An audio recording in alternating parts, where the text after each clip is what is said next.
The Nigerian youth struggles, suppression, and the path to progress. For any society to progress, it must prioritize the development of its youth. Nigerian youth only need basic support to compete with their counterparts worldwide. Challenges. Every step young Nigerians take towards growth is obstructed by deliberate government policies designed to hinder them.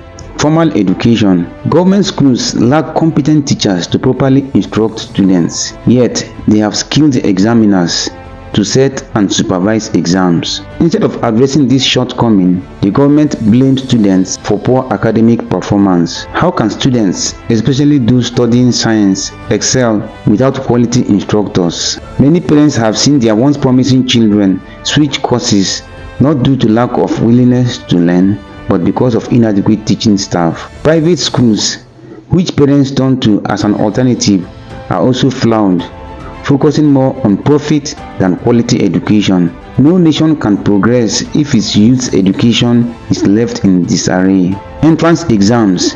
Examinations are set by professionals who follow the curriculum, regardless of whether students were properly taught.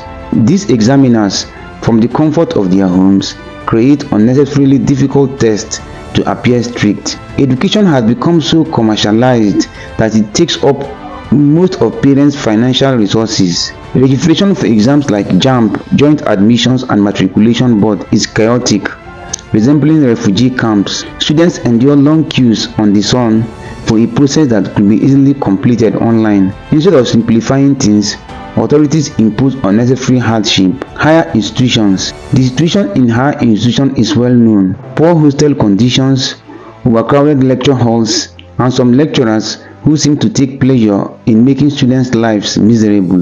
NYSC, National Youth Service Corps.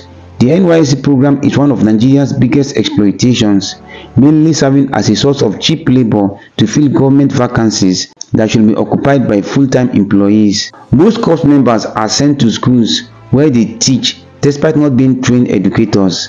How can someone with no teaching experience be expected to instruct students effectively? After graduation, graduates are pushed into labor market where jobs are nearly non-existent. Many turn to vocational skills, learning from those who choose informal education. However, even after acquiring skills, they struggle to secure startup funds. Attempts to get financial support from the Bank of Industry often lead to endless waiting. Commercial banks, on the other hand, demand collateral or require account operations for 6 months before granting loans, conditions unrealistic for startups. These banks exploit young entrepreneurs with service charges with no real intention of granting them loans. When all efforts fails, some youth become vulnerable to recruitment by criminal groups. Ironically, it is only at this point that the government mobilizes various agencies to hunt them down. If similar efforts were made to support their success earlier, they wouldn't have turned to crime in the first place. Elections and representation. Many youth see election as an opportunity to elect leaders who will address their concerns. However, contesting requires substantial financial resources that most young people lack. They instead support candidates who seem promising, only to watch them either get rigged out or ignore youth issues once in power. They instead support candidates who seem promising, only to watch them either get rigged out or ignore youth issues once in power. When youth protest peacefully, they are met with bullets and charged with treason. When they voice their grievances online, they are accused of cyberbullying and other offenses. Do our leaders genuinely believe that these complaints are baseless? Digital economy and government suppression. Recognizing the lack of traditional opportunities, many Nigerian youths have turned to digital careers such as content creation, freelancing, and digital marketing.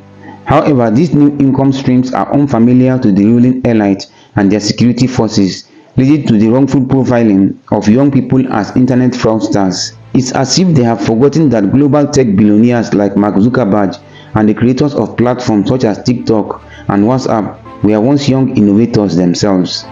The way forward. Although President Tinubu has proposed a youth conference to hear their concerns, he appears to be positioning his son to lead the initiative. Can someone who have never faced the struggles of an average Nigerian youth truly understand and advocate for their needs? A dedicated ministry of youth run entirely by young people should be established. This ministry should be given a proper budget to address youth-related issues. Anyone beyond the youthful age bracket should be assigned to other ministries. Final thoughts. If the youth are indeed the leaders of tomorrow, they must be actively prepared for leadership, not just given empty promises. Follow for more. March 17th, 2025.